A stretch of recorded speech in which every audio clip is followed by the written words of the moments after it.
ಎಲ್ಲರಿಗೂ ನಮಸ್ಕಾರ. ನಾನು ನಿಮ್ಮ ಓಂಕಾರ ಮಾತಾಡ್ತಿರೋದು ಓಂಕಾರ ಸಿದ್ದೇಶ್ವರ ಪ್ರಾಪರ್ಟೀಸಿಂದ. ನೋಡಿ, ಒಂದು ಲ್ಯಾಂಡ್ ಬಂದಿದೆ. ಇದು ಬಂದ್ಬಿಟ್ಟು ನಿಮಗೆ 3 ಎಕರೆ ಇದೆ. ರೈತರ ಪ್ರಾಪರ್ಟಿ.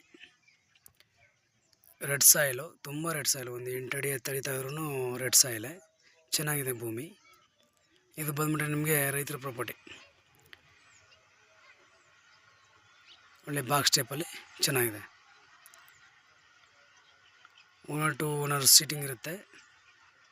ಇದು ಬಂದ್ಬಿಟ್ಟು ನಿಮಗೆ 30 ಲಕ್ಷ ಹೇಳ್ತಾಯಿದ್ದಾರೆ. ಒಂಚೂರು ನೆಗೋಸಿಬಲ್ ಆಗುತ್ತೆ. ರೈತರ ಪ್ರಾಪರ್ಟಿ. ಇವಾಗ ಅಗ್ರಿಮೆಂಟ್ ಆದರೆ ಬೇರೆ ಥರ ರೇಟ್ಗಳಾಗ್ತವೆ. ರೈತರ ತವಿರೋದ್ರಿಂದ ನೀವು ರೈತರ ಹತ್ರ ನೇರ ವ್ಯಾಪಾರ ಇರುತ್ತೆ. ಅಗ್ರಿಮೆಂಟ್ ಹಾಕೊಂಡ್ರೆ ಅಗ್ರಿಮೆಂಟ್ ಹೋಲ್ಡರ್ ಹತ್ರ ವ್ಯಾಪಾರ ಇರುತ್ತೆ.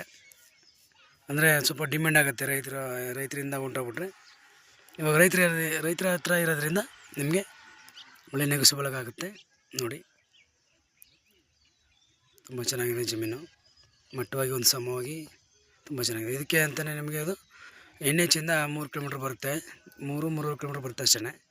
ಅಂದರೆ ಡ್ಯಾಂಬರಿಂದ ಒಂದು 400 ಮೀಟ್ರ್ ಬರಬೇಕು ಒಳಗಡೆ. ಒಂದು ಚೈನು ರೋಡ್ ಬರುತ್ತೆ. ಇದಕ್ಕೆ 33 ಅಡಿ ರೋಡ್ ಇದೆ. ಬೇರೆ ಆರ್ ಜಮೀನಿಂದ ಇವ್ರ ಜಮೀನಿಂದ ಬರಬೇಕು ಅನ್ನೋ ಅವಶ್ಯಕತೆ ಇರೋಲ್ಲ. 33 ಅಡಿ ರೋಡ್ ಬರುತ್ತೆ. ಇದಕ್ಕೆ ಒಂದು ಚೈನ್ ರೋಡ್ ಇದೆ. ಓನರ್ ಟು ಓನರ್ ಸೀಟಿಂಗ್ ಇರುತ್ತೆ.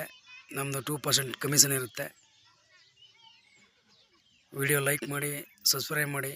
Thank you for watch. ಧನ್ಯವಾದಗಳು.